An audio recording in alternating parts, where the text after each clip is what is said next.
மக்களே தர்பார்ல இப்ப நம்ம பார்க்க போறது மக்கள் கருத்து, மக்கள் மனசுக்குள்ள இருக்கக்கூடிய விஷயத்தெல்லாம் வெளியில எடுத்து வர்றதுக்காக நம்ம மைக் எடுத்துட்டு போய் இந்த பாருங்க, நீங்க சாப்பாட்டு விஷயத்துல மயோனஸ் சேர்த்துப்பீங்களா மாட்டீங்களா, அதனால ஏற்படக்கூடிய நன்மை என்ன அப்படின்னு சொல்லிலாம் நம்ம கேட்டோம். ஏன்னா மயோனஸ் சாப்பிட்டு கேரளாவில் ஒரு அம்மா காலம் தவறிட்டாங்க. அதனால இந்த கேள்வியை கேட்க வேண்டியது ஆகிப்போச்சு. பதில் என்னங்கிறத மட்டும் பார்ப்போம். அளவோட சாப்பிடணும், எதா இருந்தாலும் அளவுக்கு மீனா அமிர்தம்ன்றாங்களே, ஓரளவு சாப்பிடலாம்.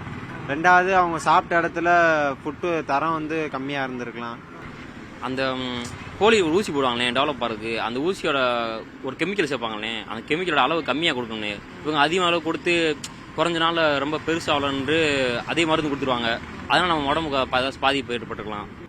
மைனஸில் வந்து டேஸ்ட்டாக லைட்டாக இனிக்கிற மாதிரி அந்த மாதிரி டேஸ்ட்டாக இருக்குனே. அந்த இதோட ஸ்வெட் சாப்பிட நல்லா இருக்கும். சிக்கன் வந்து பழைய சிக்கனாக போட்டு இது பண்ணுறதுனால சரியில்லாமல் பாய்சன் ஆகி உயிரிழப்புகள் ஏற்பட காரணமாக இருக்குனே.